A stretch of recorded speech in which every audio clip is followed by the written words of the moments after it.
I watched your maiden speech at the House of Parliament, which is very, very impressive.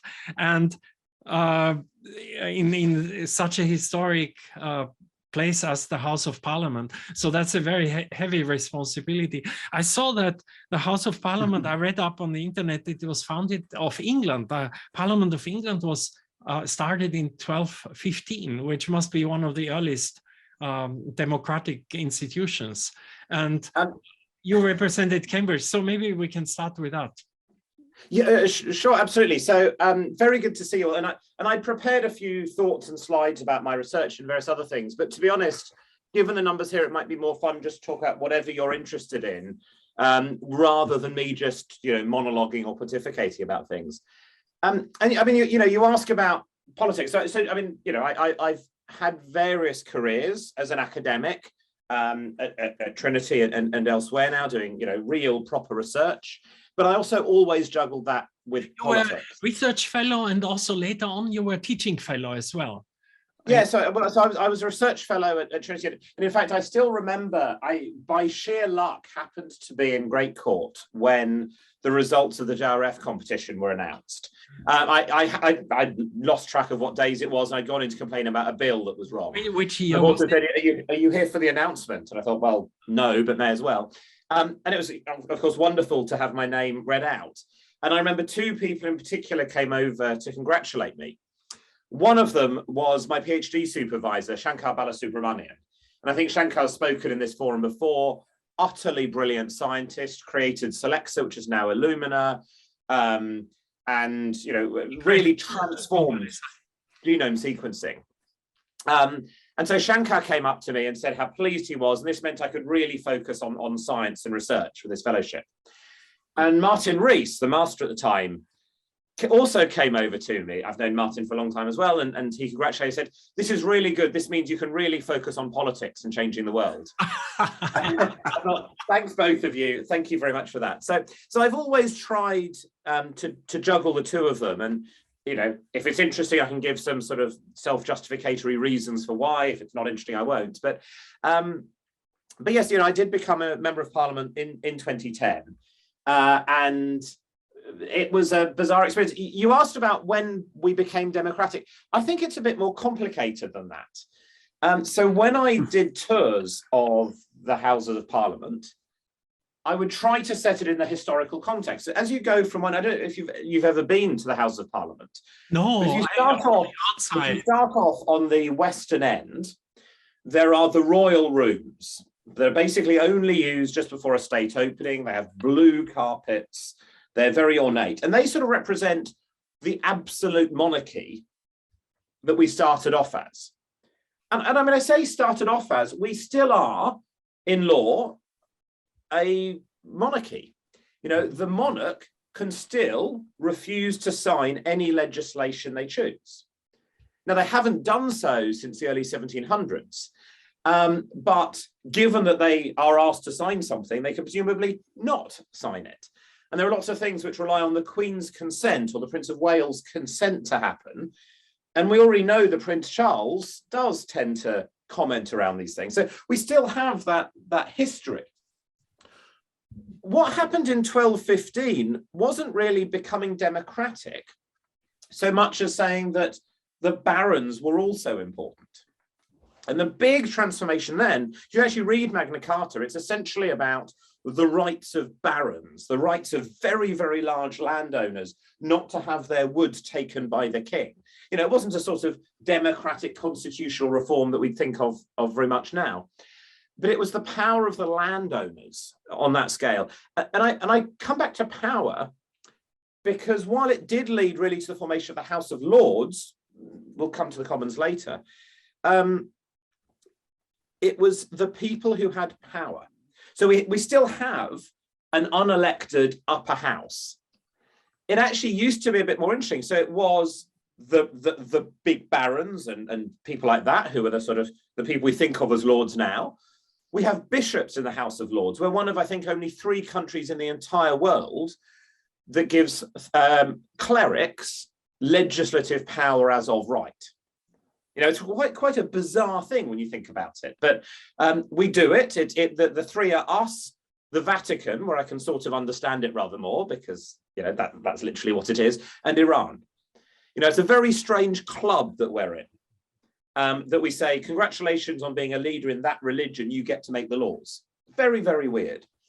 There were also, it actually was one of the first legislatures to have women in, because there were some very, very powerful abbesses at the time who were in the House of Lords then, just because they were powerful. So we saw that transition as you walk along the building. Sorry, I have other talks where I have slides on this. I didn't know I was going to say this. As you walk along the building, you get to that House of Lords, the beautifully ornate gold room you've probably seen for state openings.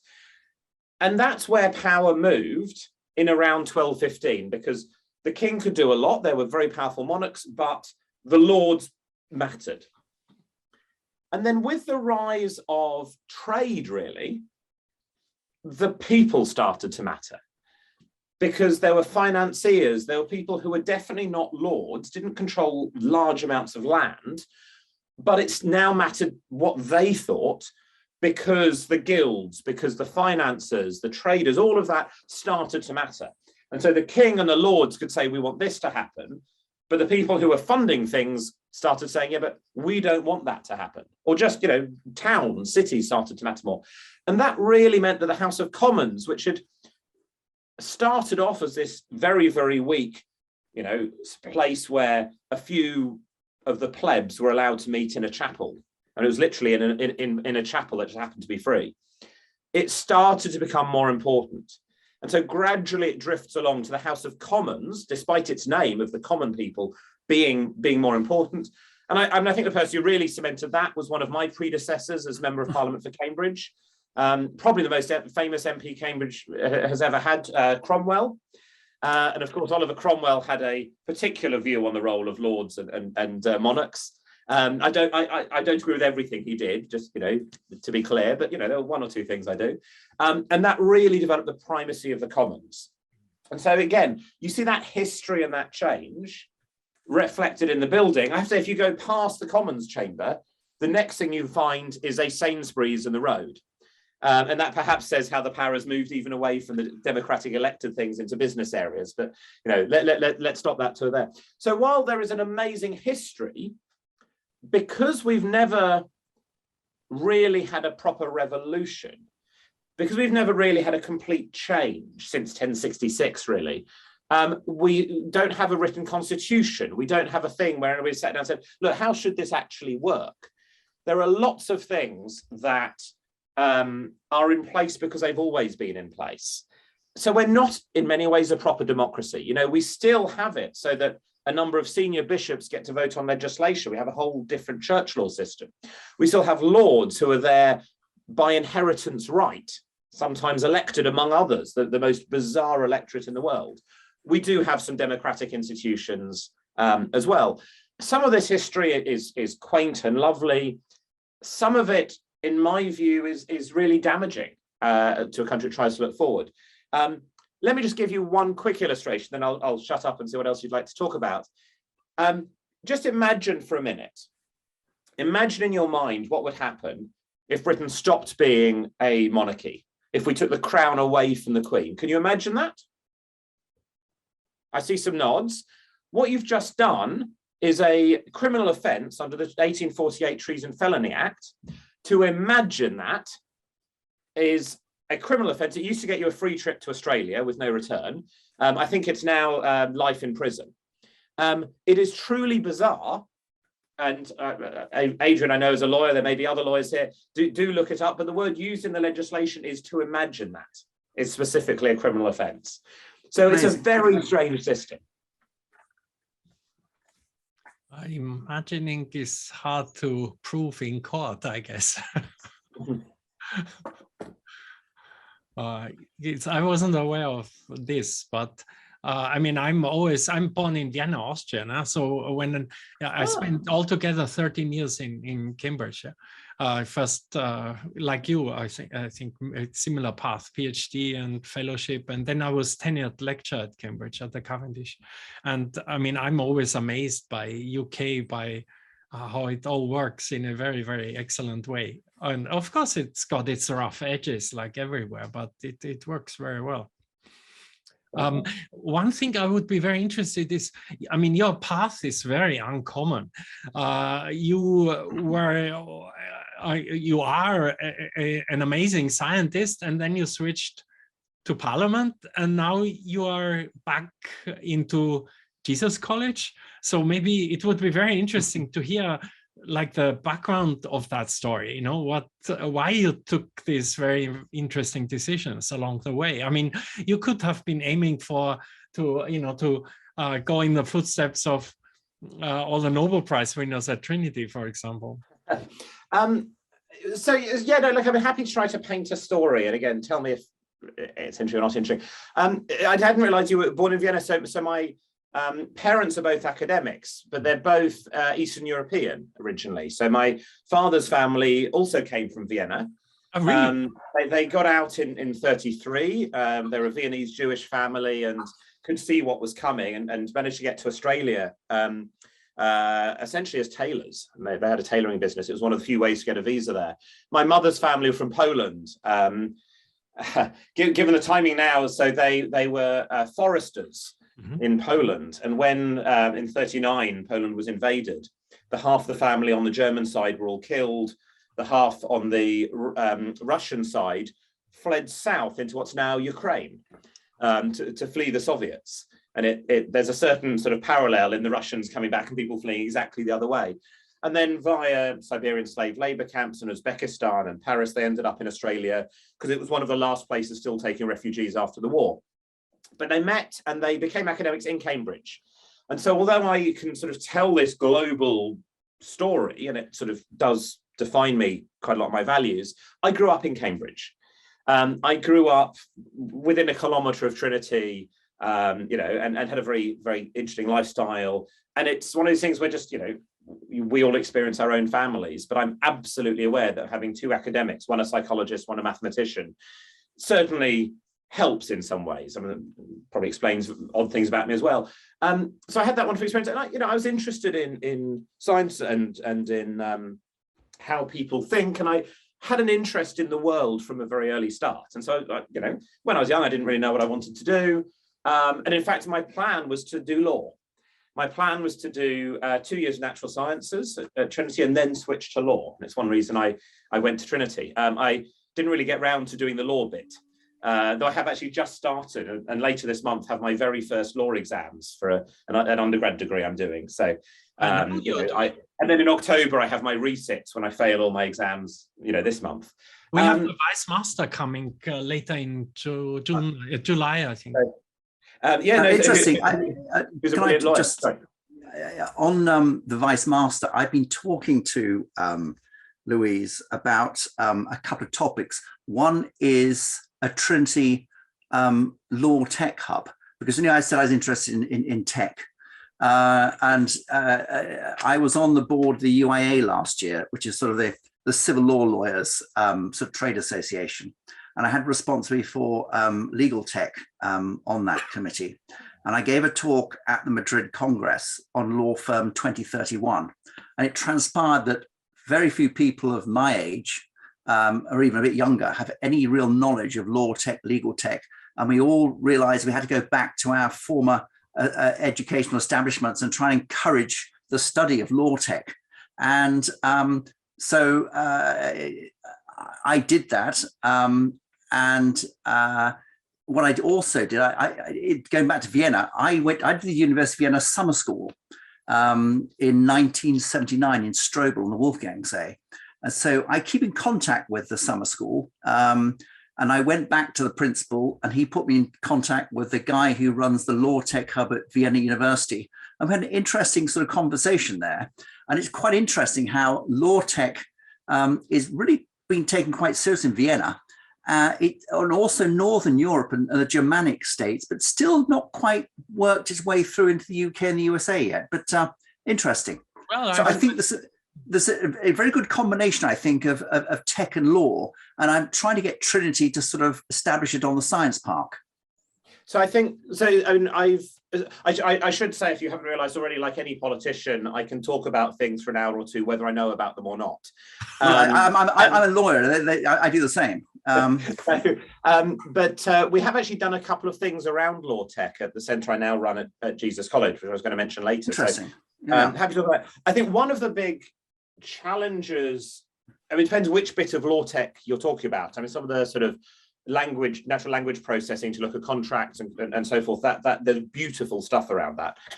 The stuff about smart contracts, which the Master of the Rolls is so excited about at the moment, I think is spectacularly dangerous and flawed.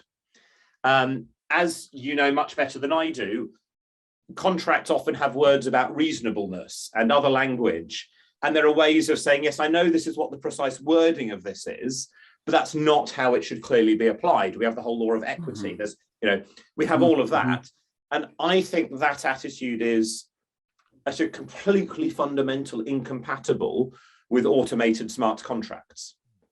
Because one of the things about an automated smart contract is that it's automated. And you can't therefore fit in more nebulous concepts like reasonableness, like equity. We've seen problems like this, if you compare banking, for example, to what's done on, on Bitcoin or Ethereum or any of those, that with banking, if the bank makes an error, it can be reversed. Whereas with some of these things, things are irreversible. Money gets lost. Funds get lost in a way that banks simply do not do. You put one typo in, and it's not a question of whether the bank will try to help, and sometimes they're less good than they should be, but they just say, look, it's impossible. This 200 million is now lost forever. There was a scam which relied on a smart Ethereum contract back in December, where they basically created something, sold some of it, gave lots out, and then there was one small thing they'd inserted into the contract, such that with a very small tweak, it was impossible to sell this asset. It was, anyway, fascinating. Something of an aside from where I was heading, but I wasn't really... Sure. For another time. Can we go back to your personal story? Yeah, what do you think?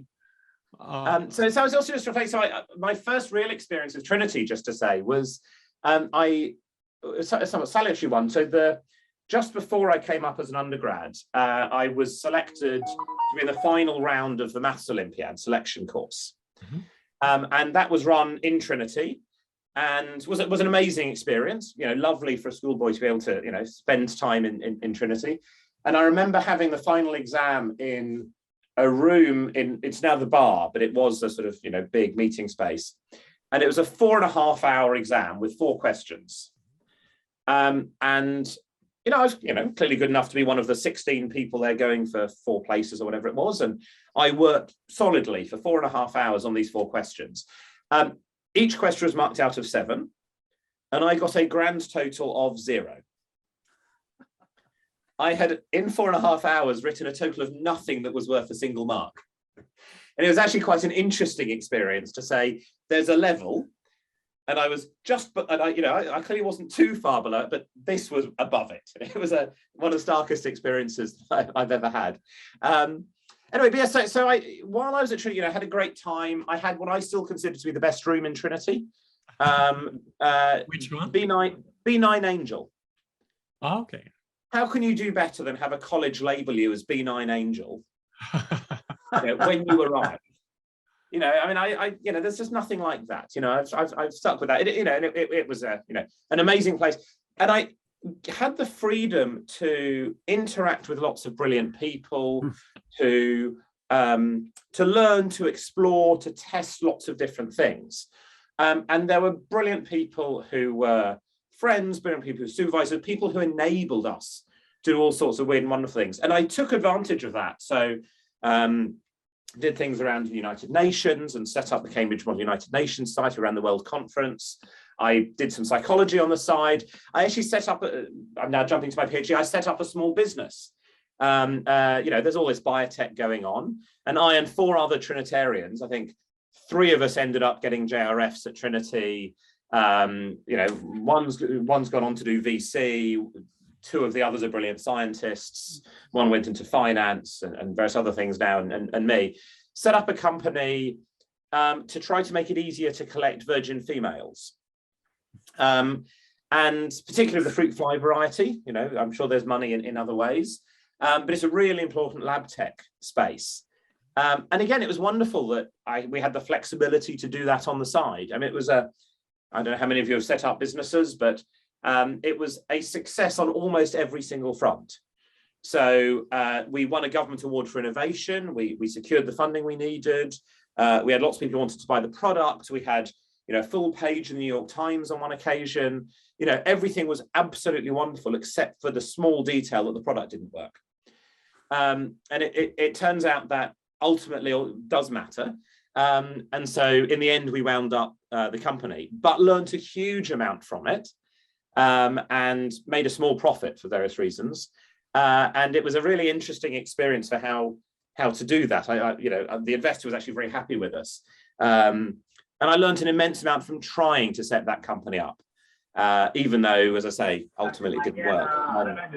And I'm a great believer that entrepreneurship does involve trying things and learning how to fail at the right pace. Anyway, sorry. But I was also in parallel with all of this and a few other bits and pieces. Hi, welcome, Mark. Hello, Mark. Can you introduce yourself just briefly? No, okay. Yes, go on. This is where my lip reading should have improved, and if I could lip read better, I would be able to. So, you know, I did a few other bits and pieces. I took a gap year and I did my PhD. And if you're interested, I'll talk about the sort of research I did on DNA, but only if you're interested. But I was always interested also in political issues and trying to make the world a better place. So, you know, as I was saying, I grew up in a very nice, privileged, stable environment in Cambridge, but, you know, family had been refugees. There was a sort of, you know, tension there. And so I wanted to try to help things. I knew from when I was quite young that I was on the left of politics, to the extent that there was right and left. I grew up under Thatcher. I remember in '92 being upset that the Tories hadn't lost. I'm not, you know, I was still young. I didn't really understand politics. I think I have much more nuance now. And I discovered when I was actually still at school that actually it wasn't that I was on the left particularly, although I am, but I'm at heart a liberal. I'm a Millsian, probably more Rawlsian now, liberal. And that my take on the world comes from that history, that very, very proud history of liberal thinking. And so I went into politics to advance the philosophical cause, I guess. So when I was an undergrad, I did a lot of campaigning for the Dems. I was there for the '97 election and was doing a huge amount. And I stood for the council. Well, so I should explain. So actually, in some ways, my entry into politics was entirely the fault of Mike Proctor, who some of you may know. I know him. Sure. Former Vice Master of Trinity, now Provost of King's, very distinguished mathematician. And he was, when I was an undergrad, he was in '97, he was the Dean of College, so responsible for discipline. And, you know, students were very excited about '97. It was a big wave election. Various of us put political signs in our windows. And he told the porters to take them all down and said no signs were allowed in college at all. And I was a bit bolshy, I suspect, and at a dinner or feast or something, I happened to be sat near him and challenged him on this. And I thought that was a really unfair thing to do. You shouldn't, you know. And he said, no, my ruling is final. You're not allowed any party political signs unless you're the candidate. And so as soon as I was old enough at 21, I stood for the city council in a completely unwinnable seat. Mostly so I could put a very, very large diamond Lib Dem sign in my window. And when the porters came to take it down, I could honestly say, actually, I have the Dean's permission to have this massive sign, but only me.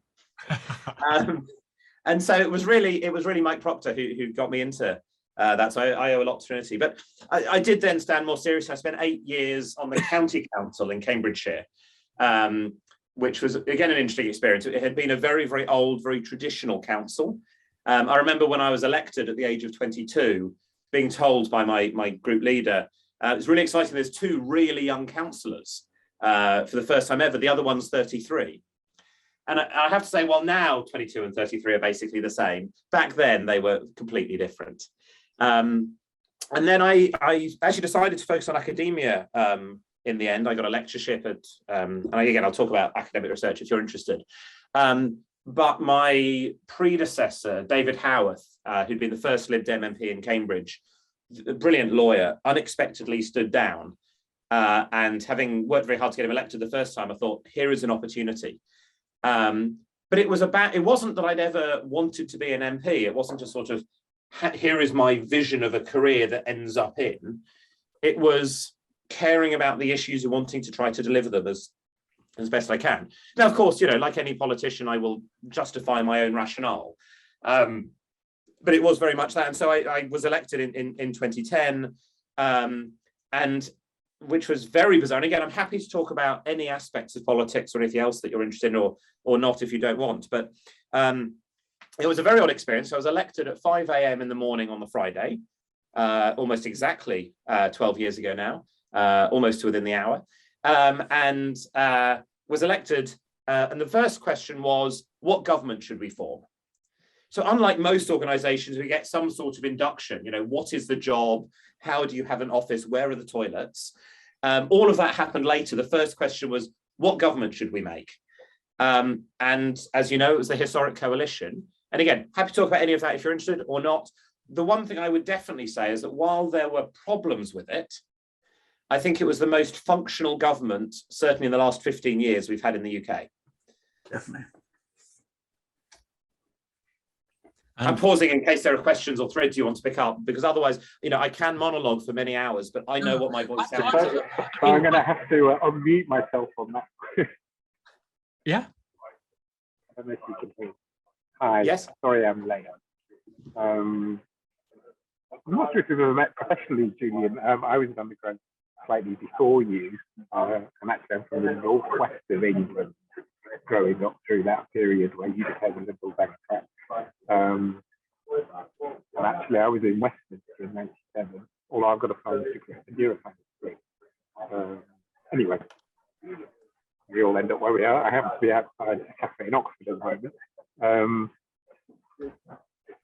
And by the time it got to 2010, so I think one of my issues with the Lib Dems is that 2010 government. And I don't know the results that have happened today, but potentially this is the first time you're actually going to come back from that. But I'm afraid, working in the scientific service 2010 to 2015 and later, I found it an excruciating experience to watch the Liberal. It's very hard to understand. Immolate themselves. Sorry, is it too loud out there? It's almost impossible to understand for me. Right. Well, I'll mute. Well, I mean, I'm just about hanging on to words, but it may be easier if you wanted to chat things. Then I'm quite happy to look that way. Sorry, it's clearly the acoustics are much better here in Cambridge than they're in Oxford, and one can judge that, however. But I mean, I think part of the question was about the 2010 election and the government, and I get the impression you're not a huge fan of it.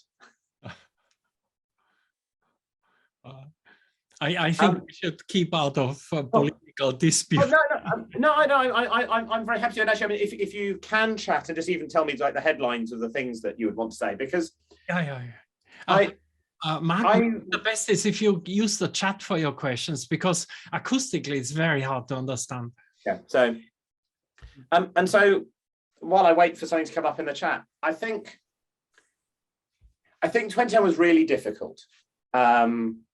And I think the mood of the Lib Dem parliamentary party that I was literally just meeting people for, I mean, it's truly bizarre, was actually very nervous and very scared. There's a narrative that's built up about how we were like, fantastic, power at last.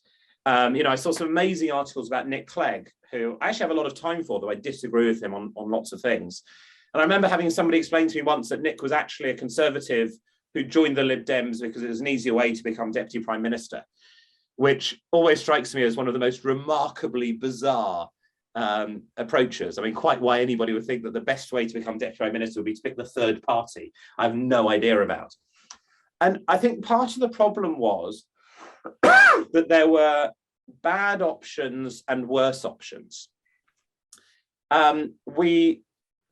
looked at trying to negotiate with Labour as well as the Conservatives. But one of the problems was that us plus Labour was less than half the votes. And so a Lib Dem Labour thing, and that would have been very hard to work out, you know, Brown was on his way out, you know, it was very difficult, would have not even had a majority and would have relied on the SNP. And as we know, given what's happened with Labour and the SNP elsewhere, a sort of Lib-Lab SNP thing would be really tricky to land on almost anything. I did have somebody point out to me that the other alternative was just to get all the Northern Irish parties to join in. And frankly, if we could have done that and bring peace to Northern Ireland in a sustained, permanent way forever, then we should just have used the magic wand for world peace instead. But it was a huge problem. So there wasn't that option of an alternative. And essentially, we felt, and I still think, painful though it's been, this was right, that our only real options were a Tory minority government, which would have been very unstable, because either we vote with it the whole time, in which case, what was the point of not being in it, or it falls. There were lots of public stories about how unstable it was, how disastrous it was, that it took 5 whole days to work out who the government was going to be.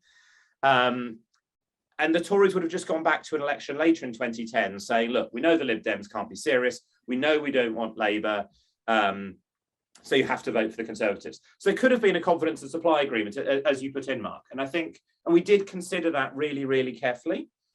We felt that, so either a confidence and supply agreement says it must last for the full 5 years, in which case it's probably worse than an actual government, or you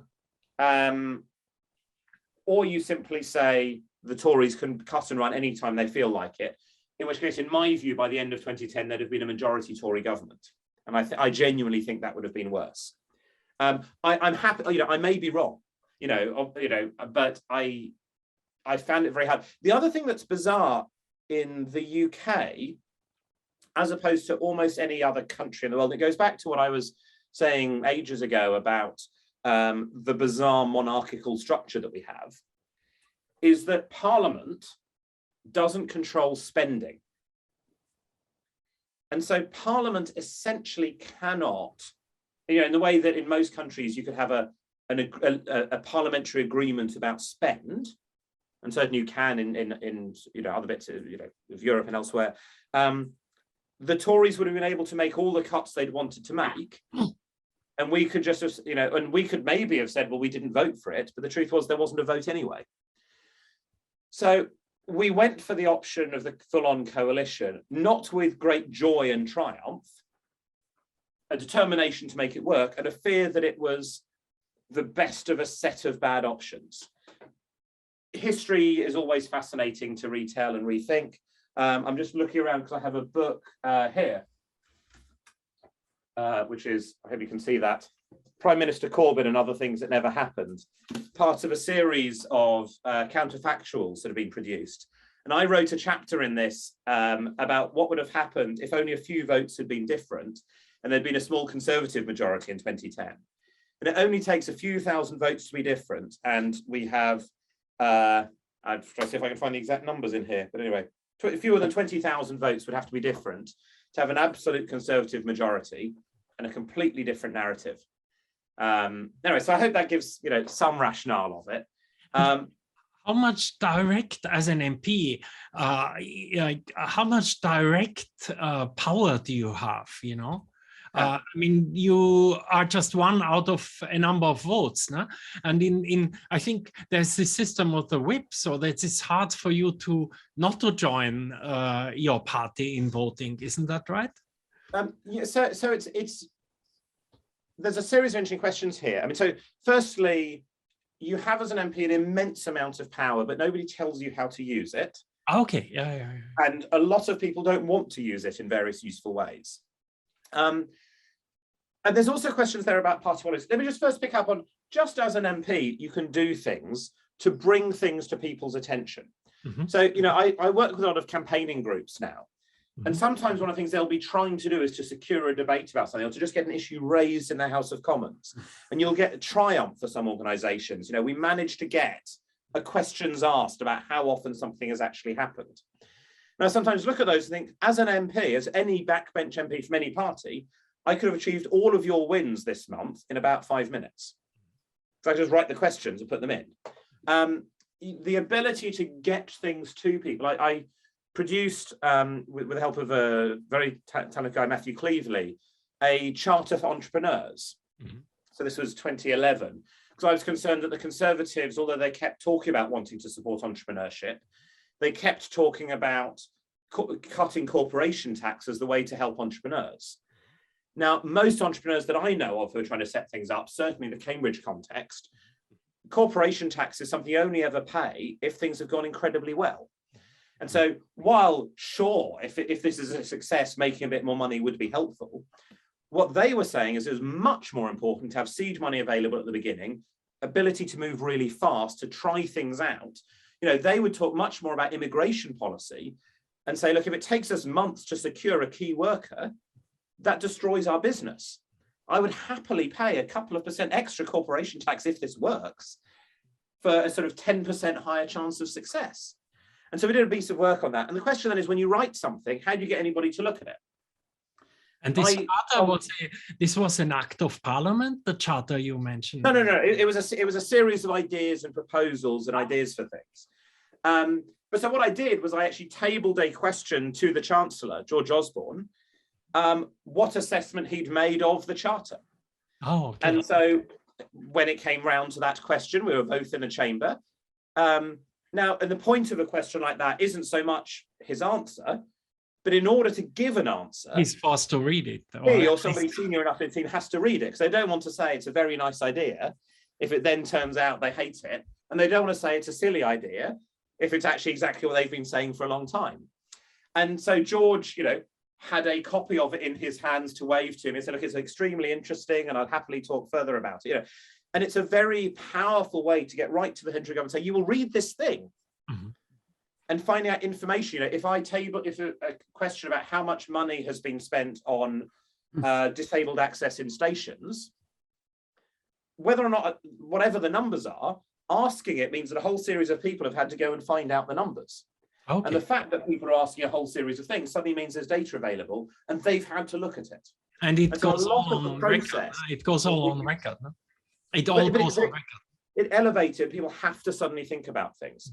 So there's a lot you can do in many ways to bring issues up, particularly if they're not top of mind. Mm-hmm. So the big things that everyone is arguing about is quite hard to get change on. But, you know, the Elfyn Llwyd, who was Plaid Cymru from sort of central Wales, mm-hmm. managed to completely rewrite the law of stalking. Really? Because he just thought it was really important to do. He kept, and there was nobody who was against that. It wasn't a sort of, you know, massive, you know, but no, the Conservative government versus Labour, it was, he just did this and he basically completely rewrote it because it needed to be done. And lots of incremental change, small bits of change happen because one MP from anywhere in the system really picks this up and makes the case and gets things fixed. So there's a lot of that happens. But to go to the big things, when you talk about whipping, there are different styles for whips. Mm-hmm. But it's actually, I'm a great fan of having parties and organisations like that openly and clearly in a legislature. Partly because if not, you have chaos. Mm. You know, imagine if you were coming to a big debate and we're going to pass a new piece of legislation and literally nobody can control or steer things. It all depends on how 650 people happen to vote. One of the councils near me used to be independent run. And when they were doing their planning policies, there was no way to say, well, we'd like paragraph 5 to be consistent with paragraph 8 and paragraph 12, because you couldn't have pre-conversations to say, look, can we just negotiate like 2 or 3 options and then vote on those? Because it was just complete chaos. So you need some of those usual channels, some of those ways of rationalizing things. It also helps to get change to happen because, as you said, I'm a single MP, what could I do? But I actually became the Lib Dem lead on Home Affairs, Justice and Equalities. Oh. So all of the really easy, non-controversial things like same-sex marriage, immigration, human rights, you know, all of that stuff, easy. And I'm one of 650 people, but because I was speaking for a group of people, I could say when I was negotiating with a minister or pushing for some change, there's a group of us who all want this. And you don't just have to work out whether I care and go, yeah, it's just Julian, like ignore him, but we all do. And you need that level of factions. There's also the fact that government and legislation are really complex. And I got to know a lot. You know, there was a thing called the Snoopers Charter, State Surveillance Powers. And I spent about a year sitting on a special bill committee working on it. I spent a long time understanding the details of what was going on. And I could therefore, you know, give a very informed analysis. You know, people could disagree with me about my conclusions and all the rest of it, but not, you just don't know what you're talking about. But simultaneously, there would be legislation going through about sort of farming regulations. And, you know, actually, I don't know farming very well. It's not a major priority for the Cambridge constituency. Another of my colleagues would know that really well and be our spokesperson and would actually have spent 6 months working on the important aspects of how we do that. And so it's actually really important that I can find people who are philosophically aligned with me, where I know they broadly come from the same sorts of principles. So you spent all this time. What did you conclude about that? What should I think about this aspect of that, given that I don't have time? And so you need that shared piece. The question is, though, how do you run a faction, a group, a party? In Australia, the Australian Labour Party is completely riven internally. And as a result, they have a standing rule that if you vote against the Labour Party whip, you are automatically expelled from the party. Full stop, end of question. And so it really kills off conversation because you cannot say, I'm going to do something else. Mm-hmm. And sometimes, you know, we had a very good relation. I had a reputation as a bit of a serial rebel. I rebelled on a number of things where I thought they were important. You're allowed to do that in the UK. You're allowed to do that or is that party by party or? No one can force you to vote in any particular way. The question is, what do you do? So, you know, Jeremy Corbyn rebelled routinely against the Blair government. Mm-hmm. And as a result, nobody cared what he said. And when they were counting the votes, he and a few others, they just assumed they wouldn't vote with them anyway. And so if Jeremy said, well, I'd like this changed, they'd say, don't care. Whereas I was able to say on a number of occasions, you know, there was LASPO, Legal Aid Sentencing and Punishment of Offenders Act, which I was not very happy with for a whole series of reasons, but was also trying to secure changes to the rehabilitation of offenders. So it used to be that, you know, cautions, I think, stayed forever on your record and had to be declared. And there were all sorts of other things that were, I thought, really bad. And we struck a deal that if I just didn't show up for any of the debate about that bill or just abstained on it, so if I was just quiet, all the things I wanted about rehabilitation of offenders would be put into that legislation and passed through. Now, is that a good deal or is that a bad deal? It probably has better impacts for the country than if I'd registered a vote against to no purpose whatsoever. You know, the majority would have been one less than it was. And we hadn't secured that. So there's a challenge there, but there are different styles. So the rules within the Lib Dems about whipping were that if you were going to rebel, you had to let the whips know ahead of time. Okay. And you had to give an opportunity for the minister or spokesperson to you and about your issue. Okay. And on occasion, I said, this is just a ridiculous thing. Why are we doing this? And I talked to a minister and they explained, it's like, oh, okay, now I understand. You know, the reason we're going to vote against doing this particular analysis is because it's impossible to do that analysis because the data's never been kept. I mean, it should be kept in future. You're telling me it will be great, but now I understand why we can't do it historically. Okay, well, you know. And on other occasions, I said, no. Let me come back to Mark's comment in a minute because it's a really good one. And so within the Lib Dems, I had a very good relationship with the whips, actually quite a trusting relationship, partly because I was quite clear about how I would act, what I would do. And when I would just say, no, I cannot vote for this, I won't vote for it. It was a sort of reasonable conversation. And the flip side, of course, is that sometimes I was the person explaining to people why we'd negotiated a particular package, and, you know, yes, we'd like to have got further, but we got here, and this is this and this and this. So there's a question by Mark now. Yeah, can I come back to that, because I do just want to contrast briefly.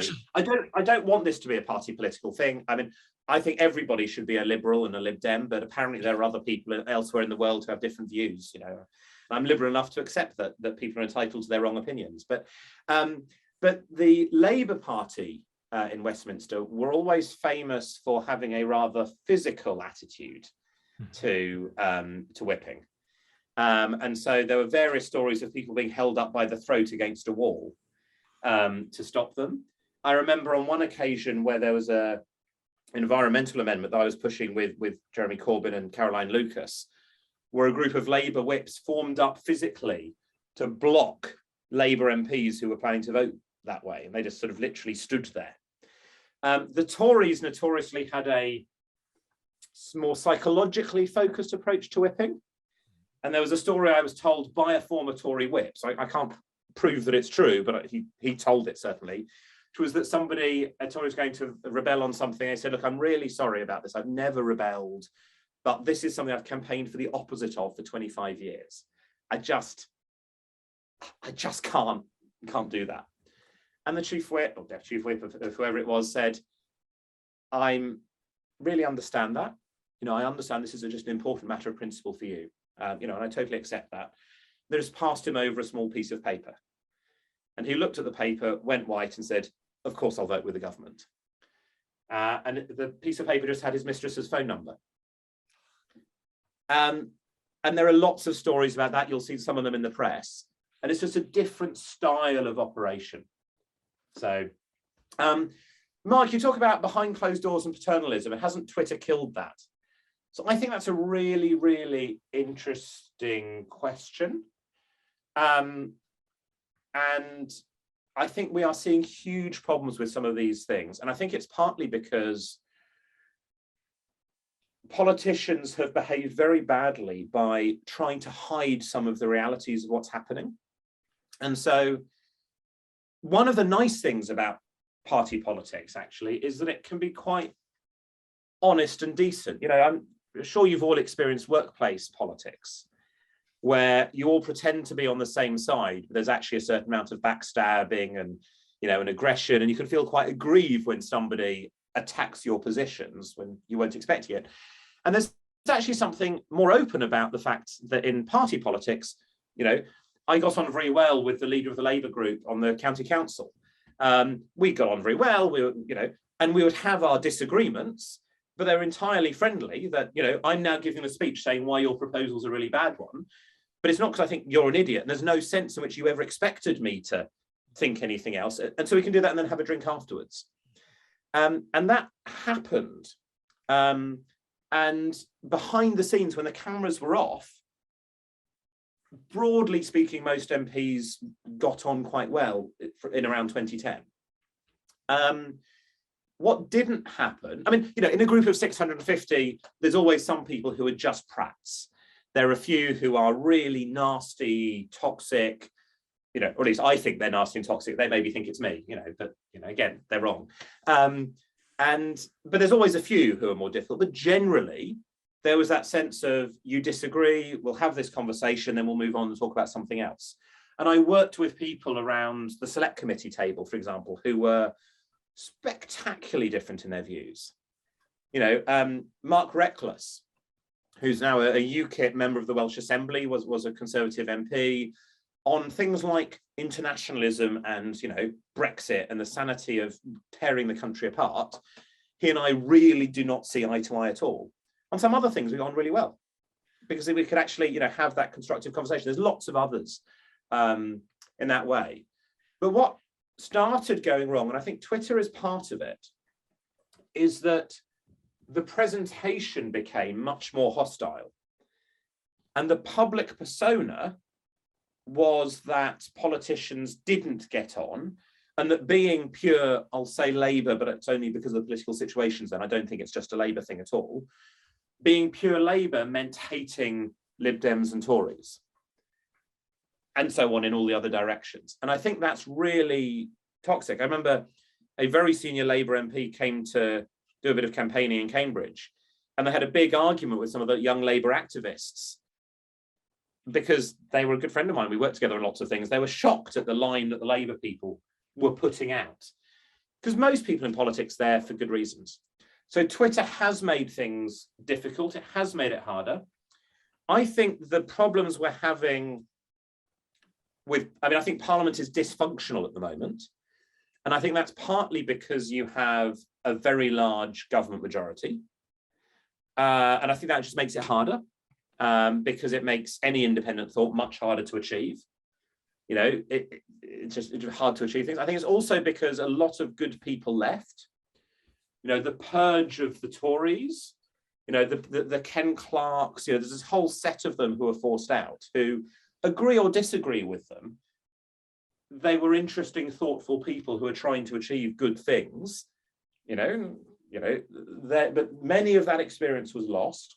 Labour lost a lot of its experience. You know, the obliteration of the Labour Party in Scotland is amazing. You know, in 2010, you know, Scotland was almost entirely Labour. There were bits that were Lib Dem, a couple of SNPs, and now just Labour's gone there. You know, see, Labour reduced to 1 as they were in 2015. It's just amazing.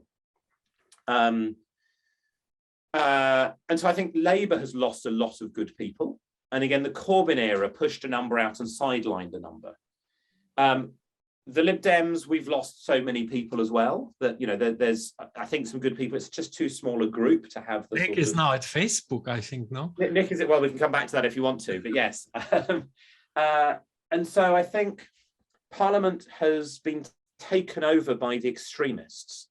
Now, I was talking to somebody, former Tory candidate recently, very politically connected. His phraseology, and he knows people across the spectrum, was that the nutters have taken over and they've made it less fun for everyone else. I think he was quoting an incumbent MP. And I think there's a lot of that. There's also the fact that Boris Johnson, I think uniquely, I can't think of any other British MP like him, doesn't care about any of the institutions of the country. You know, I would criticize every single prime minister I can think of in all sorts of different ways. You know, Theresa May, who, let's just say I got on so badly with Theresa May that she named me in a speech as somebody who backed terrorism. Really? You know, we're not close, but I now look back on her time in the Home Office and as Prime Minister as somebody who was earnestly trying to do the right thing. You know, she believed it. I think she was wrong on lots of things, but she believed it. And she was prepared to sacrifice a lot about herself and her interests for things that she thought were important to do. I think Cameron didn't have any very strong beliefs other than that he was the sort of person who ought to rule, but he was quite traditional conservative in that patrician sense of the institutions matter, the ways we do things matter. Boris just doesn't give a shit. I mean, he just doesn't care about any norms at all. And because almost everything in the British system is driven by convention and is driven by it sort of works decently like that, because as long as nobody really asks too many questions, it's okay. It makes it much easier to rip apart any of those rules. You know, we've have a system where you know, bad behaviour by MPs is dealt with by a committee and then it votes, and it's just always was understood that Parliament would of course vote across party to punish people who are in the wrong. And it never felt necessary to write that, you know, you can't use a government majority to exonerate all government people.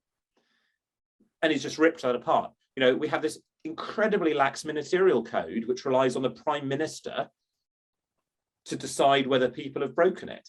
And that works because, frankly, you know, go back anywhere, many of the things we've done wrong, any Prime Minister would have said, that's just unacceptable. You have to go. Boris said, I don't care. You know, I can't believe any other Prime Minister would have sat through what he's done and not seen it as a resigning offence, because they would care about the system and the institution. And I think that makes it much harder. So, Mark has asked about the President of Corporate Affairs for Facebook, the artist formerly known as Nick Clegg. I think Nick, so I like Nick as a person. I campaigned against him for the leadership of the Lib Dems. I don't see eye to eye on him on lots of things. And I think he was spectacularly wrong on tuition fees and naive about things. You know, I have lots of criticism.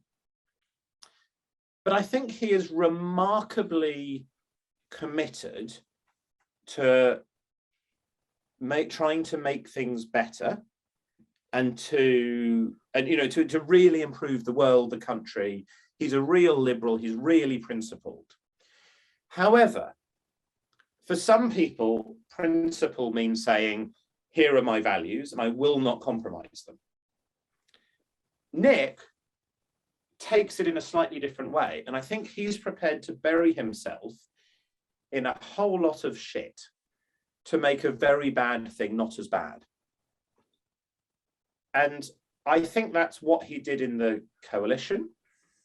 And I think he went too far in stressing himself, burying himself, doing all of these things to actually achieve some pretty good stuff. I mean, you know, gallingly, the Tories claim the credit for all of them. I hosted an event after I'd lost my seat at Jesus College with Cameron for a group of Chinese business people. And I was supposed to ask softball questions. So I asked him what was his proudest achievement as Prime Minister. And he said three things: same-sex marriage, lifting poorly paid people up out of income tax, and the 0.7% on international development aid. And I was somewhat galled because the same-sex marriage was a thing pushed by Lib Dem Lynn Featherstone, which he almost vetoed. The lifting poorly paid people up out of income tax was the front page of the Lib Dem manifesto. We'd had to make all sorts of trades to get it to happen, force it through. And the international development aid, he refused to have as a government bill because he wasn't prepared to sign up to it firmly. And so we had to have as a private member's bill. And I know that because I was one of the co-sponsors. So I decided not to say that to the audience. So I think we did some good stuff and just forgot to actually tell anybody. And so if you run on a record of all the bad bits and none of the good bits, it's always a disaster. But I think with Facebook, I think Facebook, Meta, whatever we should call it now, is an amazing, fascinating business that is fundamentally toxic. We hosted an event from Siva Vaidyanathan, who essentially his view is that Facebook is necessarily evil. That at a very fundamental level with how it's engineered and the idea of friends and the way it works, very different from Twitter, for example, it is necessarily toxic. Sam Gilbert, who's written a brilliant book about good data, is very critical of it, but actually points out many of the benefits. Facebook does represent a massive transfer of wealth from the global north, particularly the US and Western Europe, to the global south. Services available and the money comes from the global north. And he's done some brilliant work looking at different measures of legitimacy. And he concludes that by some measures, it's incredibly positive, and by other measures, it's incredibly negative, which actually is probably the most nuanced analysis. Nick, so I talked about all sorts of things. He came over to do things before he went to Facebook. And so I know some of what he thinks about some of these. And I think he would say that Facebook is one of the most important and powerful global things happening now. And if he can make Facebook better and move it from being disastrous on some metrics to okay to pretty good on them, that represents just a fantastic change in what you can do for the world. Now, I can see your face, Mark. I've said this to various people. I'm not sure anybody's really believed that. I still think it's true. I know that I'm pretty sure I could have easily got a job in Facebook. So I did a lot of stuff in tech companies. I've worked for various of them. I did work with DeepMind. I've done some searches, Alphabet, Google. I do stuff in various other ones. I could probably have tried to do something in Facebook. I talk to them occasionally. Personally, I wouldn't do it because I think they are too toxic. And there's a bit of me which admires the fact that Nick's prepared to to take it on. I wouldn't do it. And yeah, so you say in the chat, isn't the meta argument another coalition? Absolutely. I agree with you completely on that. And I think Nick's doing the same behaviours and for some of the same reasons. You say leading to Brexit ultimately. This comes slightly down to butterflies flapping their wings. While it is certainly true that if you can draw a story which goes from coalition to Brexit, I think the question about whether that was causal is very open. And certainly the decision in 2010 to create a coalition, you couldn't guess that the Brexit narrative would happen. I don't think anybody could have guessed how things would develop. I don't think anybody could have guessed just how pathetic Cameron would be about throwing meat to his right wing and trapping himself. I don't think anybody could have guessed how close the result would be. So I don't quite think that, but so I think the question about tech, about the tech platforms, about trust in tech, about social online harms, about all of that is one of the biggest questions that humanity is going to have to address over the next 20 years, because we are changing how we interact, how we communicate, how we operate at a deeply fundamental level. And I can totally respect why Nick wants to have a role in shaping that. I'd much rather have Nick doing things than Elon Musk doing things, because I at least think Nick's trying to do good. But I say, I wouldn't do it. Maybe looking at time, maybe it would be very interesting also to hear about your new center at Jesus. What do you think? Yeah. Sure. I'm very happy to. by this move and very interested to hear, because potentially that's a new platform for you to develop here, no? Yeah, so I mean, just, again, lots of you talk about politics, but 2015, I very narrowly lost my seat by 599 votes, not that I'm counting.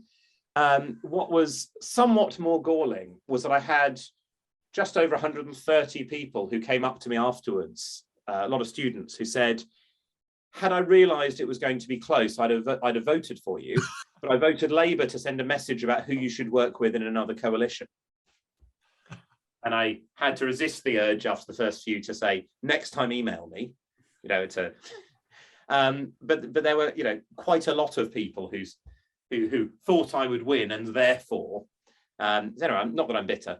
Anyway, so I then went, because one of the joys, I had a lectureship at the university in physics, slightly bizarrely, given what my work was on, but if we can come back to if you wanted. In the Cavendish? That was in the Cavendish. Yeah, so apparently I had a reputation for being quite good at teaching first-year physics students, because I had actually dropped physics after my first year as an undergrad, and so I was very good at not confusing them with later year material.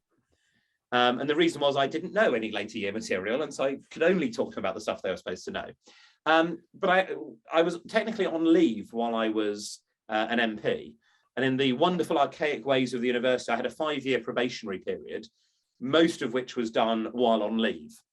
And so I got promoted while on leave, and it was very strange. But anyway, I came back and I spent a year actually in public policy, because I didn't really want to teach first-year physics and quantum mechanics and stuff. My mind was elsewhere, and although my research was fascinating, I still love the work I did. Which research did you do? On nucleic acid structure. Shall I come back to DNA? The DNA. Yeah, that's okay. We can. Because I think it's interesting stuff. But I did public policy, and then the centre came up at Jesus, and it's called the Intellectual Forum, which is that's your baby. You created that. So it was. The college created it and hired me as the first director. So it wasn't my idea. Oh, okay. I was basically given a name and some space and told, do a thing. Oh, okay. And it should be some sort of forum that should be intellectual in some sort of way. And essentially what we're trying to do is to get people to think and talk about interesting and important things, and to rethink some aspects of what a college is the sort of boldest bit of it. So we do some showcasing of the work the Jesuits are doing. So we organise and present lots and lots of events not that are sort of the straight academia, but often much broader things to a public audience or a global audience. You know, to pick, you know, one example, one of our fellows, Jim Agioka, is a very good pathologist. You know, works on virus, he's got a bit of an interest in synthetic biology, you know, very good, solid academic, one of our medical fellows. While traveling, he noticed that the clothes dyeing industry is incredibly toxic. You know, there are whole areas, rivers polluted in India and China by these things. It takes a lot of material, huge amounts of chromium salts, because it's very hard to get dyes to stick in cloth. He also noticed at home that if you get a tea towel moldy, it's almost impossible to get the stain out of the tea towel. It doesn't matter how often you wash it, you can't get that stain back out again. So on the one hand, we can't get colour into cloth, and on the other, we can't get colour out of cloth. You know, what's going on here? And so he came up with a synthetic biology approach to grow up some bugs that would produce something that would dye cloth purple. And so you have this sort of, you know, clear liquid, you put your cloth in, you take it back out again, and it's now purple. And so he's got this spin-out company called Colorifics. He's featured in Vogue. He's done all sorts of things because they can now, you know, do this amazing thing. You can dye cloth with basically no contaminant. We organised a public talk for him, and there's some fascinating people. There was a couple of anti-GM campaigners who I was just, you know, intrigued what their takes would be. But in the end, they said, why don't we just do this now? You know, they were excited because it wasn't Monsanto doing weird stuff to tomatoes. They felt this is actually solving a problem. You know, we're up for this. And I remember one question from somebody else where they pointed at the vat he'd shown in a slide and said, just how toxic is the residue? And Jim, you know, looked at it and said, well, if you drank that entire bucket, you'd get a bit of diarrhea, but we're working on a way to avoid that. Wow. You know, most chemicals processes, if you drink the residue, you'd be very lucky to have diarrhea as your only problem. I mean, it was, you know, so we showcase some of those things. We also bring in amazing speakers from around the world. And have a look at the Jesus College YouTube channel, because that gives an idea of some of the brilliant people we've had. We had Jimmy Choo, the fashion designer, who came to spend a few days with us. We had the executive producer of The Simpsons, Al Jean. We've had Helen Clark, who used to run New Zealand and United Nations Development Programme. We've had the Assistant Director General of the World Health Organization. Last week, we had two events. One was with Twitter's Global Head of Public Policy. Long planned, but it turned out to be the first public event after the Musk announcement. Oh, wow. Yeah, so it was quite an interesting event, and he was talking, but it wasn't a sort of, why is Twitter great, or what do you think of Musk? I didn't want to do journalism. What I wanted to do was have a conversation about power and responsibility. How should we be trying to get an organization like that to work? But we then, on the Friday, had a whole day conference about communities in space.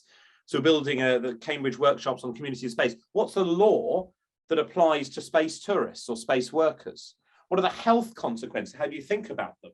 You know, currently, if you're a tourist in the ISS, every bit of the International Space Station is in law a different entity under its own national jurisdiction. It's happened to be moored together. So what happens if you walk from Russia to America to Europe and something happens? What happens if there's an infection? You know, if there'd been a COVID case up there, is it Russian law that applies, British law, American law, something else? And how will that happen if we start having tens and hundreds of people living up there? What does it mean? Are there employment? You know, anyway, fascinating day, just opening up all these questions. We've got an event coming up. So we also host conferences.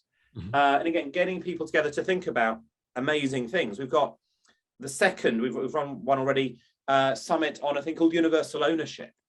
The idea of universal ownership is that, well, so normally if you're investing in a company and you want to make money, it matters to you that this company outperforms other companies, and you don't care too much about externalities.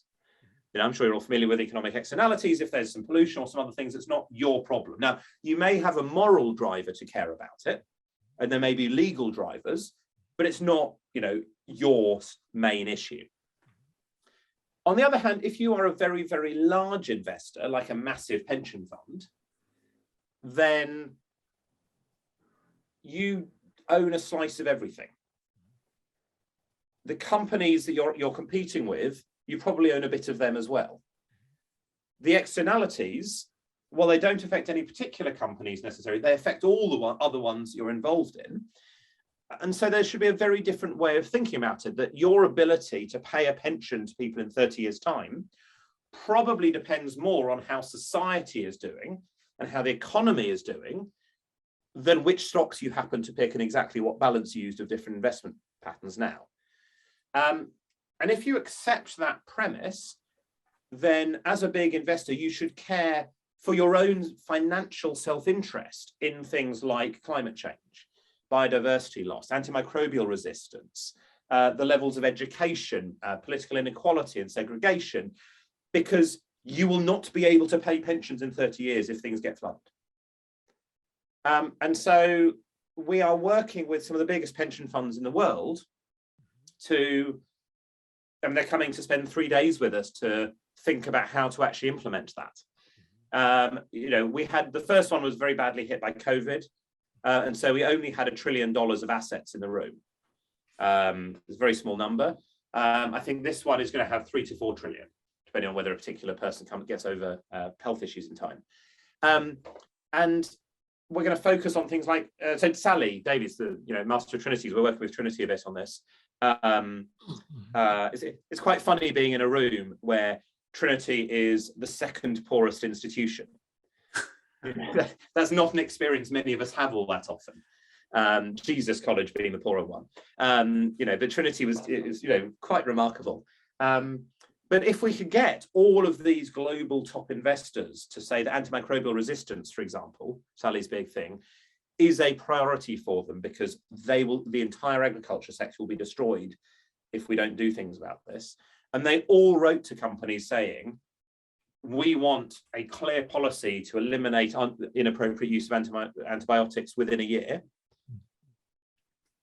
And not just because we're hippie, trendy liberals who met Sally and got excited, but because you will destroy our value if you don't. That will get, I expect, a very strong reaction from the companies they invest in. Much more so than a sort of liberally minded campaigning approach of here's morally why you should care. And so if we can get that massive scale switch, and we're working on various bits of guardrails, all sorts of other things, to give them the tools so that they can all say, here are the rules that we have now. That could be a huge change. So we're playing with some things like that. We're doing some online education courses about how to tackle sexual harassment and polarization. We're just doing a course on digital productivity. We just won a grant for that. There's a lot of other things that we do like that. We host all sorts of amazing things. We have people in residence. And it's a lot of fun. It's also great. I mean, I feel slightly bad talking about how great Jesus is with the Trinity audience. Arguably Jesus is a third of the Trinity, but I'll leave that debate to the theologians. But it is Jesus has a lot of space and flexibility, and for various particular reasons, we have recently acquired a lot more conferencing facilities. And so we probably now have the best conferencing facilities in Cambridge of anyone. And it's only in some categories of things. You've got an amazing lecture hall, the Frankopan Hall, with a 6x4 meter video wall and beautiful amphitheatre seating. I've seen your video here, and it's really glorious. So that's fantastic. And one thing which I meant to ask you, which I haven't asked you yet, can I ask you, what made you switch from your science career into a much broader field? I mean, this is not irreversible. I mean, you could go back to science at some point if you want, in one way or another. What are your thoughts on this? So I've always been a discipline switcher. My background was as a chemist, and one of the problems with trying to be an academic and a chemist in a place like Cambridge is that there are some really, really good chemists around. Well, yes. And so my DNA work took me towards genomics. And so I moved to the Sanger Institute, one of the world's best genomics centers. And I was one of the better chemist genomicists in the Sanger, but there were still other people who'd done a similar route. And I then managed to get my lectureship eventually at the Cavendish in physics, where I was the best chemist genomicist in the entirety of a world-leading physics department. Mm-hmm. And I say that half jokingly and half seriously, because what it meant was that I could do a whole lot of new collaborations with people, because the things that I knew were the things that they didn't know. Mm-hmm. And I knew enough to be able to talk to them. Like Shankar worked with the lasers now. Exactly. So David Kleineman and Shankar, you know, I'm sure Shankar knows a lot more than he did about the exact optics of lasers, but it wasn't his core area. And finding people where you know enough to talk, to speak a common language, but I don't have to know exactly how you do all of those things. I know enough to know what you're doing, but not how. Mm-hmm. So I moved around like that, and I really was just juggling that with politics. And in many ways, it was just luck. You know, I meant to leave politics and focus on the research, and then the parliamentary seat came up. And as I say, after I lost my parliamentary seat, just my mind wasn't on doing detailed biophysics, genomics, and there were people who'd followed the field more carefully, who'd done a lot more. But what I did have was this new and different skill set, which is understanding policy and technology and academia. And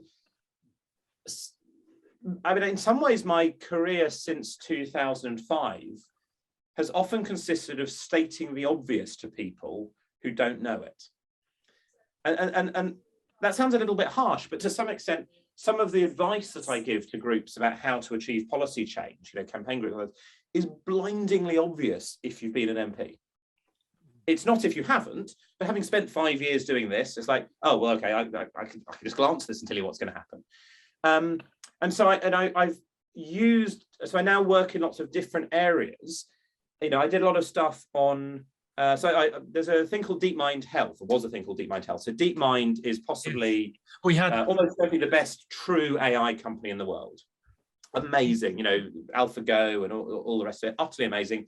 Owned by Alphabet, you know, Google. Alex Davis, who is, you know, Alex Davis? Alex Davis. Yeah. We had on 8th of April in the same series. So DeepMind set up a health wing to do work on healthcare. And again, very interesting stuff.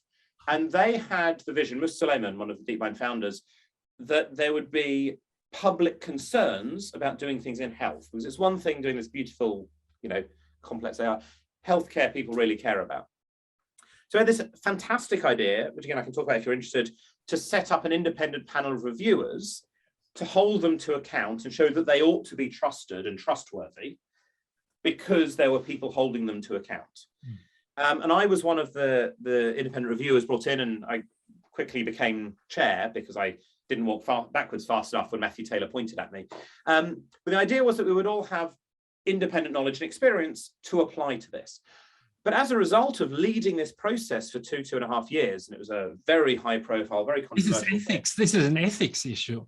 It's like also a combination of law, regulation, ethics, trust, communications, but you also have to understand the technology and the health in order to bring it all together. And, you know, I learned a lot. And again, if you're interested, I can talk, you know, about exactly what we did. But again, what I found was that you know, let's say, so I've done quite a lot of stuff on both ethics, governance, and law around health and around technology and data. And in an audience of lawyers and medics, I'm normally the one who knows about the technology.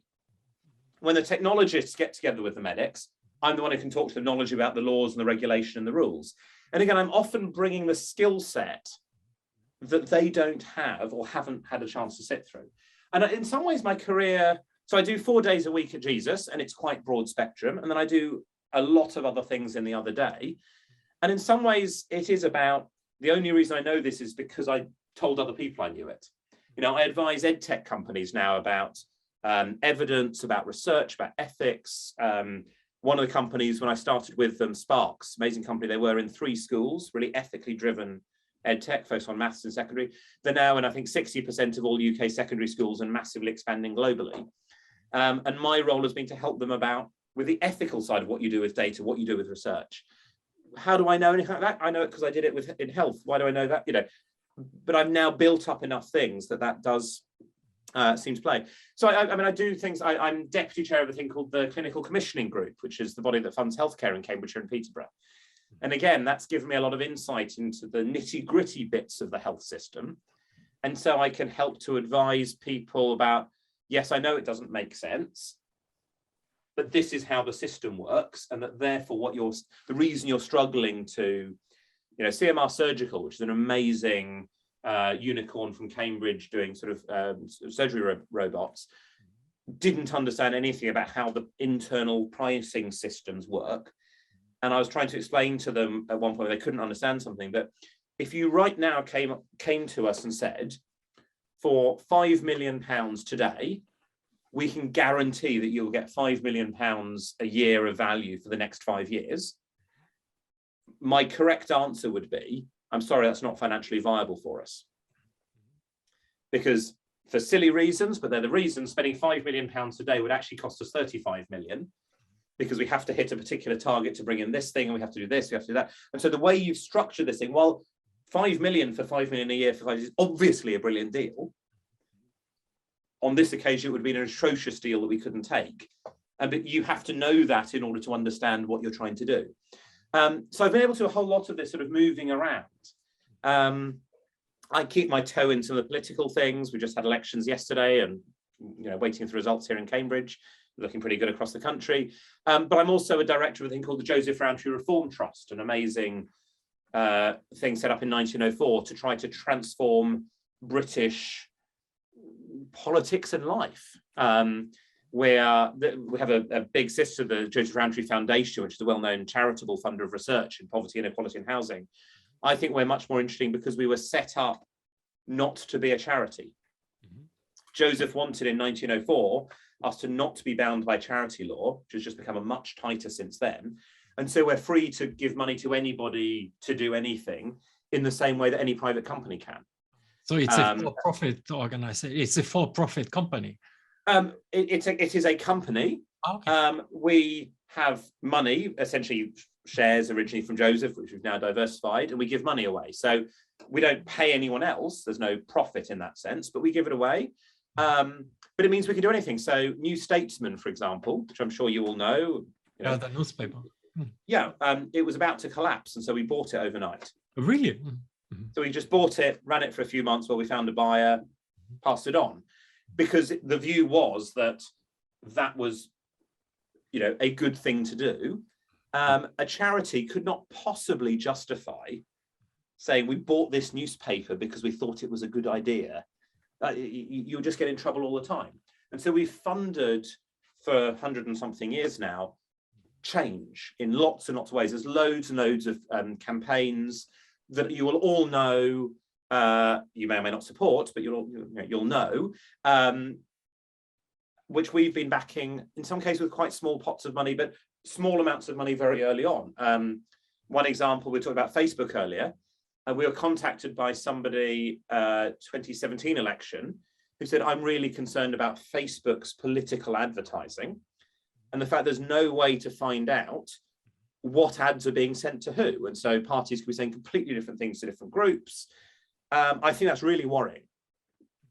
And he said, could I have £7,500, which was the level of our smallest grant, so we did very quickly, because I think for £7,500, I could take a month off work, I could pay some money to have some infrastructure to have a servers, we could build a tool that people could then plug into their thing, so it will just keep all of that information, build a database.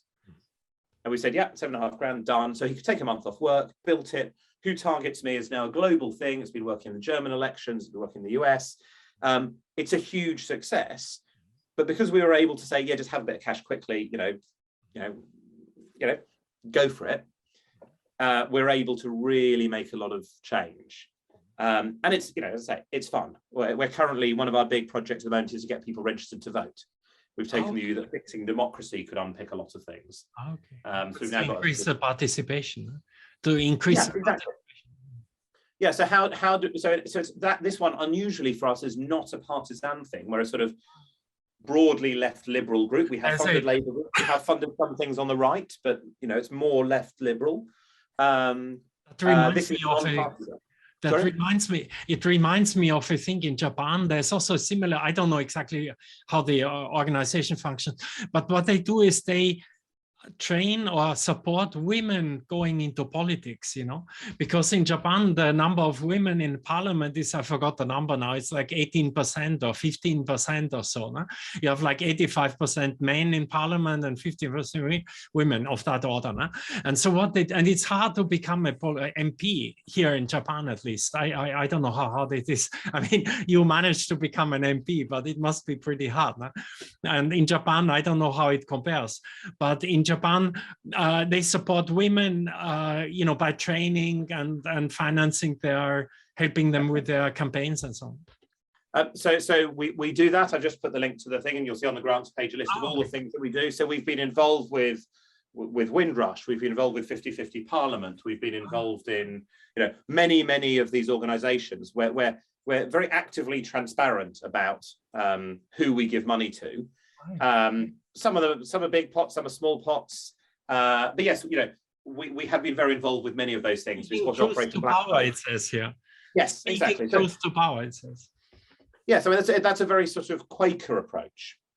You know, and so we've been doing this in some cases for very long times. We've been the biggest funders of abortion rights campaign in Northern Ireland for 35 years. Because no one else would. Most people in the rest of England didn't even know it wasn't legal. You know, I personally look forward to us not funding that anymore because it'll be done. You know, we funded, you know, equal civil partnership. There's a whole lot of different things that we've done in lots of different spaces. And other than a very few things where we are politically independent and doing that quite carefully, we are free to be quite punchy and say this matters. That's fantastic. But that is not connected to your intellectual center at Jesus. No. So I do 4 days a week for Jesus. And my other day, I do my work in the NHS. I do some work advising the Home Office on ethics, which is something of a challenge. Let's just put it at that. Biometrics and forensics, a body I'm on, which tries to do that. And, you know, let's just park that one for now. I do some work in ed tech. I do a few other bits and pieces. Say people haven't yet realised I don't know anything at all. Regarding the line I often use is my skill set now is I don't know anything, but I know that nothing about lots of different subjects. Regarding ethics, I'm sure you know Michael Banner, who is the Dean of Chapel in Trinity. He visited us twice in Tokyo here, and he gave us talks about you know, what is ethics. You know, he was on committees also at the NHS. So for the last 2 years, I've chaired the NHS Ethics Committee for Cambridgeshire and Peterborough, so population of 1 million. And I have a particular interest in practical ethics. And so if you talk to a lot of ethicists, they will happily talk to you about deontology and utilitarianism and Kant, and they'll give you all these wonderful things. And when you say, so what do we do? You get another that we're going to publish a book. And that's great. And I'm really pleased that there's been centuries and millennia of thinking. When I was asked to run this committee, which was at the beginning of COVID, we were set up on Friday, and I was told the question we need an answer by Monday for is, if we don't have enough ventilators for everybody, who gets them? And I have had an interesting conversation with a professor of medical ethics I'm actually seeing later today, who said it's impossible to answer that question. You know, you can't do that properly. You can't engage properly. You can't consult people. You can't explore. You can't do focus groups. I was like, yeah, but there was a pandemic. Like a not very good answer by Monday is much, much better than a really beautifully created and shaped, properly thought through answer 2 years later. Because the doctors were facing the real probability that on Monday they would run out. So we did, you know, and throughout. What was the answer? What was the answer you came up with? So the line we took very robustly was the only thing you could take account of was the medical benefit of ventilation. So you could say these people shouldn't get it because they won't benefit. And then if you have 30 people for 10 ventilators, you give the ventilators to the 10 who are most likely to benefit. Yeah. What you can't do, so some places, Italy, the US, for example, gave priority to doctors and nurses. And the public, for what it's worth, do think you should give priority. We have done some surveying since. Do think you should give priority to doctors and nurses. The idea that it's a worthwhile career. I'm a bit nervous with anything which says people who are doing worthwhile things get priority, because I'm not sure it's quite as simple. Some places gave priority to parents. And the public think that the parents of children under 18 should get priority for health treatments. Again, I find that deeply problematic. And once you start saying what groups count, does having an aged parent that you're caring for count? Is it the care thing? Is it the, should a Nobel laureate get priority because they've contributed so much and are amazing? Does a Fields medalist? You get into lots. So we had a very clear, simple set. Part of this was also, and a lot of the other work that we did about some of these questions, we would never seize power from a clinician to make the clinical decision about the patient in front of them, because we couldn't. But I was really concerned, even back then, about the moral burden on people having to make these decisions. And so what I really wanted was that some poor clinician having to decide could look up a set of things which we had written, and whether it's clearing their minds or blaming us, somewhere between the two, rather than having to go through the agonizing ethical question for themselves every single time, knowing that there's no good answer. Because the correct answer is, of course, not to have a pandemic. Morally, that's the best answer. But so we got involved with a whole lot of things like that, and we're still doing advice about IVF treatments now and all sorts of other things, because that's a fairly new area. But it means I'm interested, like with DeepMind Health, like with the EdTech evidence stuff. I'm actually quite interested in the practical ethics. How do we do ethics well and properly, but on a time-bound piece? So even more tightly, Nuffield Council has been really good at actually corralling ethicists and saying, great, but can we produce a report which says something and do this or don't do that, rather than saying on the one hand, on the other hand, but what's the answer? So I'm quite interested in that sort of practical approach. That's fantastic. Michael Banner, he mentioned the case about embryos, in the ethical issues. There's lots of questions about that, and it depends exactly which aspect you want to look at. We're currently looking at IVF for same-sex couples and what should the rules be, which is fascinating. I was involved with mitochondrial replacement therapy, which is what became known as 3-parent embryos, which you also might have talked about, which was again an interesting example of how politics interacts with some of these things. And I mean, again, I can bore about any of these. They're all interesting questions, and they have real consequences. We don't talk about allocative ethics within the NHS. We don't look at questions about how, primary versus secondary, prevention versus treatment. They're not discussed really within an ethical framework, and it's a really helpful lens to move to just look slightly differently and unpick various problems by saying, look, we're not saying that you, whoever runs, let's say, a sort of acute centre, are doing things badly. We're not saying we're taking your money. We're looking in a different way. We can open the conversation about what are we actually trying to achieve. And for my money, the NHS is far too focused on trying to treat people than trying to prevent the need for treatment. Well, that's not linked to NHS alone. I mean, that's almost globally so. There's Mark has another question.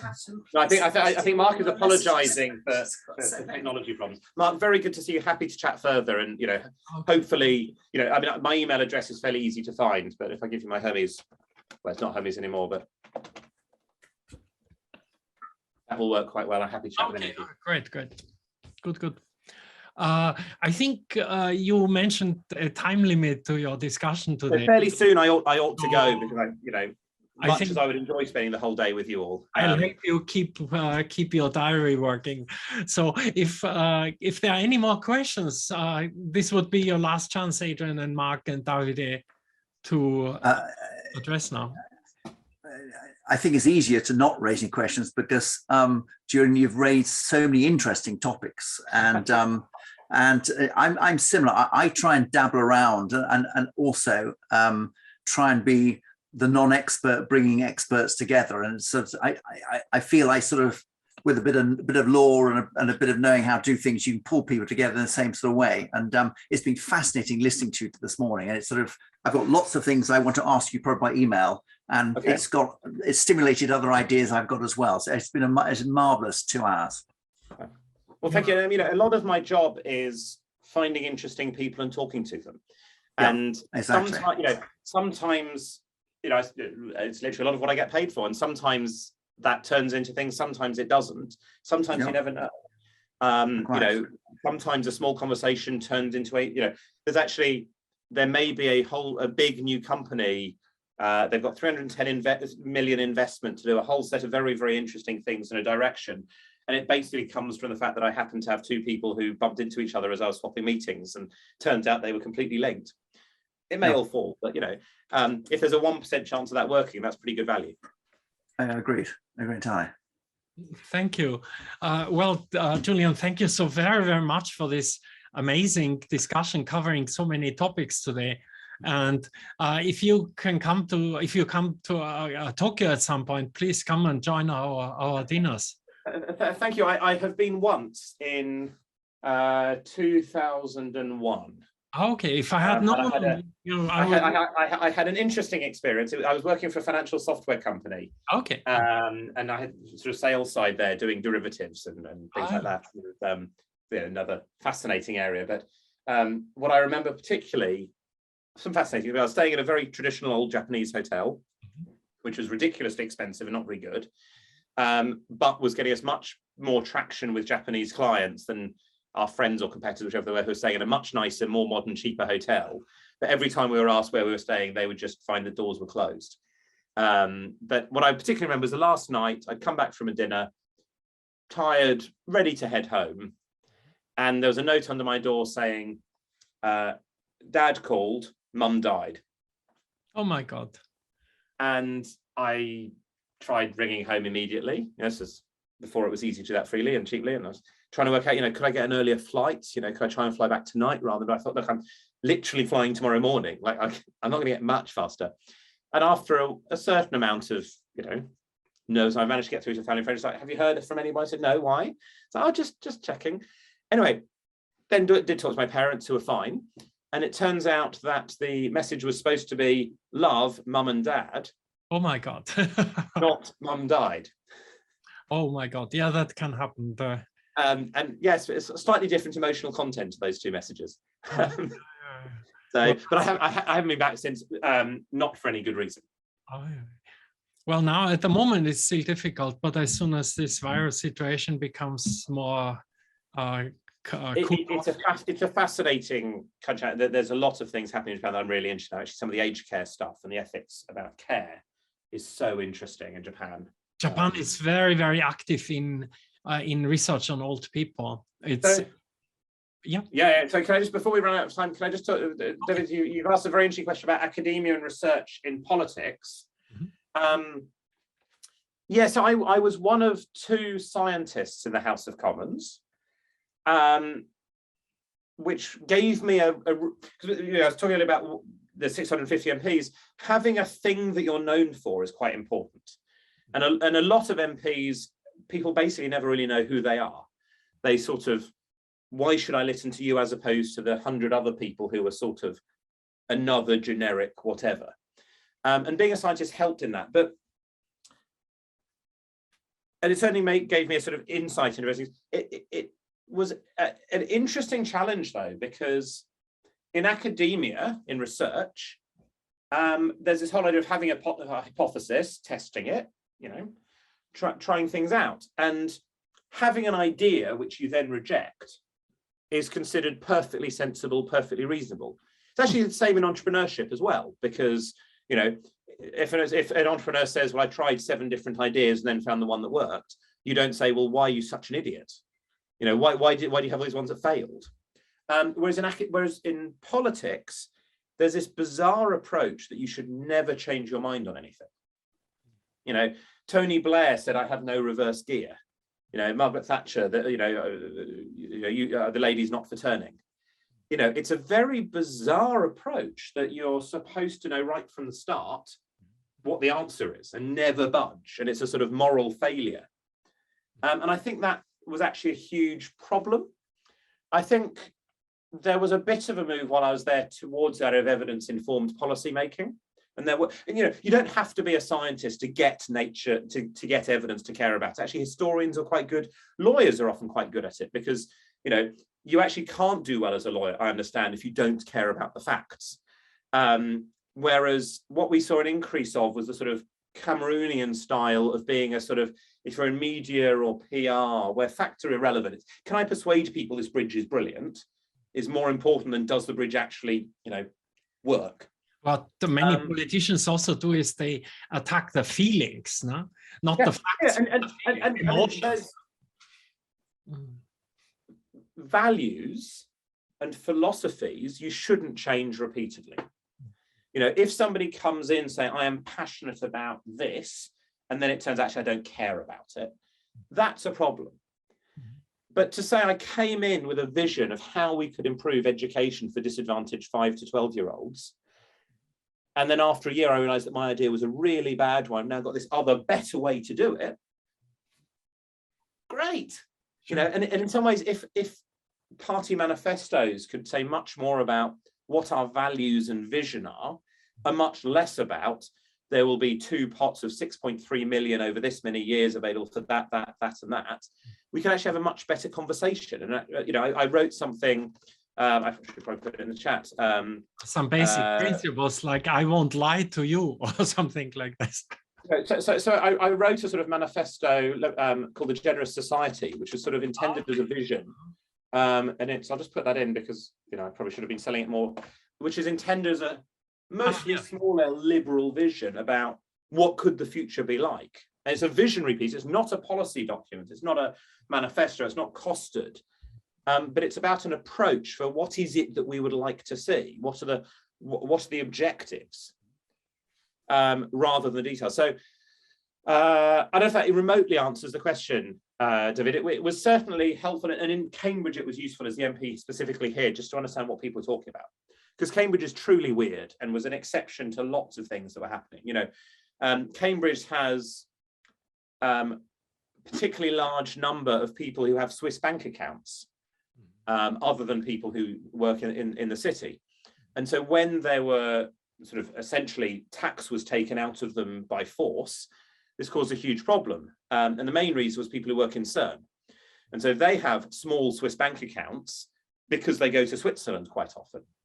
Similarly, we have a particular non-dom population because we have a particularly large number of people who say, yes, I'm working here, but now I'm actually German. I am actually wherever, and I'm literally planning to only be here for the 5 years of my fellowship and then go back. No, really, I mean it. Which is not always true with everybody who claims non-dom status. So there's a whole set of special nuances there. We are running out of time, I'm afraid, or else I would give a sort of maybe more coherent. If I had more time, I might even give a shorter answer. But thank you very much again for the interesting talk and also for the time answering our questions. A pleasure, and I'm sorry we didn't get to talk more. And drop me a line if I can ever, you know, say anything. Thank you, Julian. That was fantastic, and hope to see you in Cambridge or here in Tokyo. Take care. Cambridge is easier for me, but very good to see you all. Thanks a lot. Take care. Thank you so much. Bye-bye. Bye-bye. Best wishes. Bye-bye.